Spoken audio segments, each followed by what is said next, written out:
তোমরা সবাই এখন রিসেন্ট মাধ্যমিক এক্সাম দিয়েছো, তাই তো? তো তোমাদের যে এখানে আসা, তো তোমাদের স্বপ্ন কি আছে, কেন এসেছো তোমরা?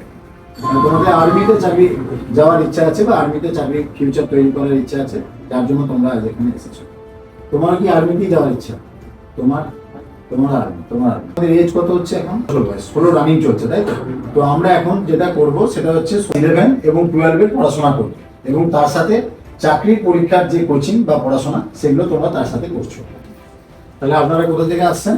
শেরপুর, মানে বর্ধমান ডিস্ট্রিক্ট। বর্ধমান শেরপুর। তো আপনারা আমাদের একাডেমি সমস্ত কিছু দেখেছেন? সব দেখেছেন? সব ঠিক আছে তো? কোনো অসুবিধা কিছু নেই তো? তোমরা সবাই এখন রিসেন্ট মাধ্যমিক এক্সাম দিয়েছো, তাই তো? মাধ্যমিক ক্যান্ডিডেট, মাধ্যমিক এক্সাম দিয়ে তোমরা এসেছো। তো তোমাদের যে এখানে আসা, তো তোমাদের স্বপ্ন কি আছে, কেন এসেছো তোমরা?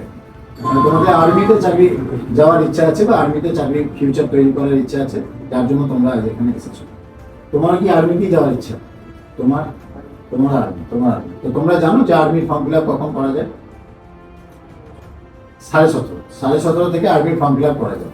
এজটা হয়তো এখন কমাবার একটা প্রোগ্রাম চলছে, রিসেন্টলি বলছে ওটা 1 বছর কমাতে পারে, এখনো সেটা কার্যকারী হয়নি। তো এখনো পর্যন্ত 17.5 বছর আছে।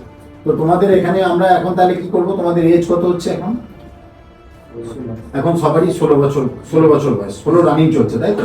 তো আমরা এখন যেটা করব সেটা হচ্ছে 16 বছর তোমাদের বয়স। এখন তোমরা ক্লাস 11 এবং 12 এর পড়াশোনা করবে এবং তার সাথে চাকরির পরীক্ষার যে কোচিং বা পড়াশোনা সেগুলো তোমরা তার সাথে করছো।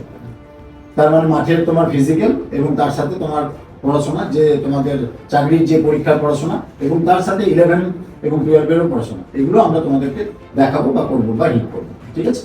তো এখন থেকে তোমাদের মেন লক্ষ্য হবে জীবনে যে কোনো মূল্যে আমাদেরকে একটা চাকরির জন্য প্রস্তুতি নিতে হবে এবং ফিজিক্যাল দিক দিয়ে ফিট হতে হবে এবং পড়াশোনা করে নিজেদেরকে তৈরি করতে হবে এবং মা বাবার যে স্বপ্ন আছে সেই স্বপ্নটা পূরণ করতে হবে, তাই তো?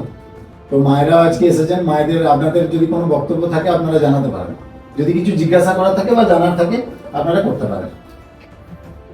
ছেলেদিকে নিয়ে এসছে, এবার আমি মানুষ করে দেবে। হ্যাঁ, যে স্বপ্নের জন্য এসেছে সেই স্বপ্ন যেন পূরণ হয় আমাদের। অবশ্যই সেটা তো আমাদের প্রথম লক্ষ্য থাকবে যে যাতে ছেলেমেয়েরা এখান থেকে মাথা উঁচু করে ফিরতে পারে বা ওদেরকে দেখে যাতে আপনাদের ওখান থেকে আরো ছেলেমেয়েরা এখানে একাডেমিতে আসতে পারে, সেই লক্ষ্যই আমাদের থাকবে। আর আপনার কিছু যদি জানার থাকে বলার থাকে? ঠিক আছে। তো আপনাদের এখানে পরিবেশ সবকিছু ভালো লেগেছে তো? তো তাহলে আমরা ওদেরকে আজকে অ্যাডমিশন করাচ্ছি। ঠিক।